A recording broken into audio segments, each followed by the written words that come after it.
الحمد للہ رب العالمین وبہ نستعین اما بعد۔ محترم سامعین، اس ہفتے دارالفتاء میں جو سوالات آئے ہوئے ہیں ان میں سے 10 منتخب سوالات کے جوابات آج آپ کی خدمت میں پیش کیے جائیں گے۔ سوال نمبر 1، پڑوسی ملک کے ایک بھائی کا سوال ہے کہ میں فحش ویڈیوز دیکھنے کا عادی ہو گیا ہوں، میں اس سے جان چھڑانا چاہتا ہوں مگر ہو نہیں پاتا، تو کوئی ایسا طریقہ اور وظیفہ بتلا دیں کہ میری یہ عادت چھوٹ جائے۔ دیکھیے، کسی بھی گناہ کو چھوڑنے کے لیے اور کسی بھی گناہ سے رکنے کے لیے سب سے مؤثر ذریعہ یہ ہے کہ اپنے اندر اللہ کا ڈر اور اللہ کا خوف پیدا کیا جائے۔ اس لیے میں آپ سے یہ کہوں گا کہ آپ اپنے اندر اللہ کا ڈر اور خوف پیدا کریں۔ دوسرا کام آپ یہ کریں کہ آپ تنہائی میں نہ رہیں۔ تیسرا کام آپ کو یہ کرنا ہے کہ اچھے لوگوں کی صحبت اختیار کریں، برے لوگوں کی صحبت سے دور رہیں۔ اور چوتھا کام آپ کو یہ کرنا ہے کہ آپ نمازوں کا اہتمام کریں، دینی مجلسوں میں شرکت کریں اور اپنے لیے اللہ سے دعا کریں۔ اور ایک کام آپ کو کرنا چاہیے کہ آپ یوٹیوب میں سرچ کر کے فحش ویڈیوز کی حقیقت کو آپ سمجھ لیں کہ یہ فحش ویڈیوز بلو فلم بنتی کیسے ہے۔ اگر آپ اس کی حقیقت کو سمجھ گئے تو میں گارنٹی کے ساتھ کہتا ہوں کہ آپ کی عادت چھوٹ جائے گی۔ دیکھیے، جو ویڈیوز بنتی ہیں ان میں حقیقت 20% ہوتی ہے، باقی 80% ایڈیٹنگ ہوتی ہے، جعلی ویڈیوز ہوتی ہیں۔ یہ ایک مارکیٹنگ ہے، لوگوں کو لبھانے کے لیے اور پیسہ کمانے کا ایک بہت بڑا ذریعہ ہے۔ بہرحال جو چیزیں میں نے آپ کو بتائی ہیں کہ اگر آپ اس پر عمل کریں گے تو انشاءاللہ آپ کی یہ عادت چھوٹ جائے گی۔ سوال نمبر 2، کیا بیماری میں ایک مسلمان مریض غیر مسلم کا خون اپنے بدن میں چڑھوا سکتا ہے اور اپنے بدن میں غیر مسلم کا خون منتقل کروا سکتا ہے؟ اس سلسلے میں حضرت مولانا مفتی شفیع عثمانی صاحب رحمۃ اللہ علیہ فرماتے ہیں کہ نفس جواز میں تو کوئی کلام نہیں ہے۔ ایک مسلمان اپنے جسم میں غیر مسلم کا خون چڑھوا سکتا ہے، لیکن غیر مسلم اور کافر کے خون میں جو خبیث اثرات ہوتے ہیں ان اثرات کے منتقل ہونے کا اندیشہ ہے۔ اس لیے ایک مسلمان کو غیر مسلم کا خون لینے سے حتی الامکان گریز کرنا چاہیے، لیکن اگر مجبوری ہو تو لیا جا سکتا ہے، کوئی مضائقے کی بات نہیں ہے۔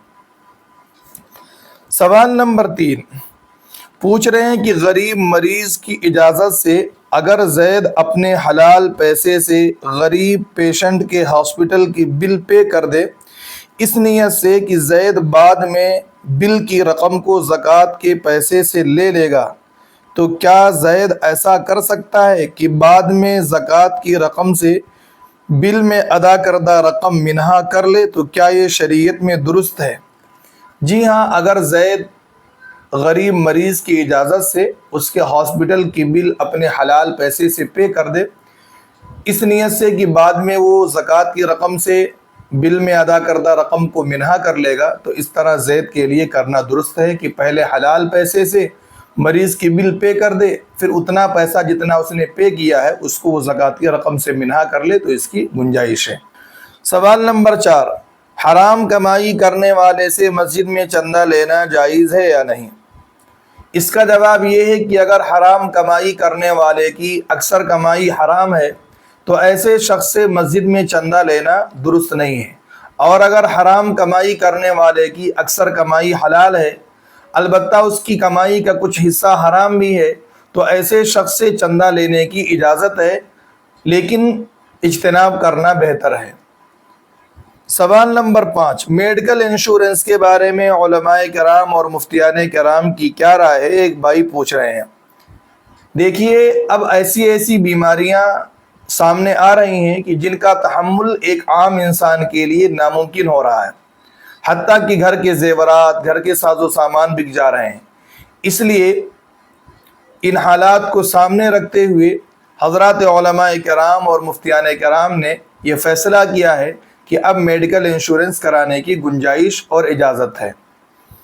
سوال نمبر 6، سوال یہ ہے کہ قرض حسنہ کسے کہتے ہیں؟ کیا حضور صلی اللہ علیہ وسلم نے کبھی قرض لیا ہے؟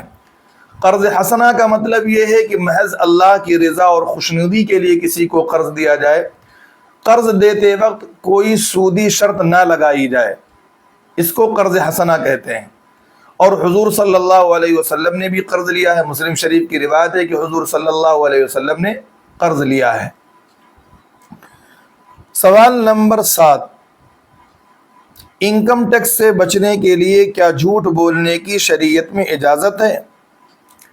انکم ٹیکس سے بچنے کے لیے جائز تدبیر کرنے کی تو اجازت ہے، جائز تدبیر آپ کر سکتے ہیں، اپنے سی اے سے مل کر آپ جائز تدبیر کرتے ہوئے فائل بنوا سکتے ہیں، لیکن صریح جھوٹ بولنے کی اجازت نہیں ہے۔ سوال نمبر 8، قرآن کریم کی ایک آیت کو سمجھنے سے 100 رکعت نفل نماز پڑھنے سے زیادہ ثواب ملتا ہے، اس طرح کی کوئی حدیث ہے یا نہیں؟ ہے تو کہاں ہے؟ اس طرح کی حدیث سنن ابن ماجہ کے اندر ہے۔ حضور اکرم صلی اللہ علیہ وسلم نے حضرت ابو ذر رضی اللہ تعالی عنہ کو نصیحت کرتے ہوئے فرمایا، اے ابو ذر، اگر تم روزانہ قرآن کریم کی ایک آیت کو پڑھ کر سمجھ لیا کرو تو خیر لک من ان تصلی 100 رکعت، تو یہ تمہارے لیے 100 رکعت نفل نماز سے بھی بہتر ہوگا۔ تو یہ روایت سنن ابن ماجہ کے اندر ہے، وہاں یہ روایت دیکھی جا سکتی ہے۔ سوال نمبر 9، عمامہ کس رنگ کا باندھنا چاہیے؟ آپ عمامہ سفید رنگ کا بھی باندھ سکتے ہیں، کالے رنگ کا بھی باندھ سکتے ہیں، زرد رنگ کا بھی باندھ سکتے ہیں، مگر سفید رنگ کا باندھنا یہ افضل ہے۔ سوال نمبر 10،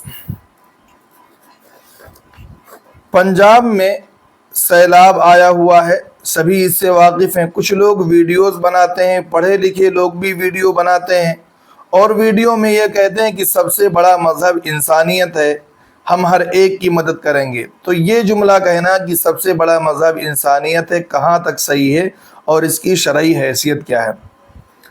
جواب میں عرض ہے کہ سب سے بڑا مذہب انسانیت ہے، یہ جملہ کہنا ٹھیک نہیں، کیونکہ انسانیت کوئی مذہب نہیں ہے، بلکہ انسانیت ہر مذہب کا پارٹ اور حصہ ہے۔ ہر مذہب میں انسانیت کی تعلیم دی گئی ہے، ہر مذہب میں انسانوں کے ساتھ خیر خواہی کرنے کا، بھلائی کرنے کا حکم دیا گیا ہے۔ تو انسانیت مذہب کا حصہ ہے، مکمل مذہب انسانیت نہیں ہے، لہذا یہ کہنا کہ انسانیت سب سے بڑا مذہب ہے یہ درست نہیں ہے۔ اور سب سے زیادہ انسانیت کی تعلیم، لوگوں کے ساتھ خیر خواہی کرنے کی تعلیم مذہب اسلام میں دی گئی ہے۔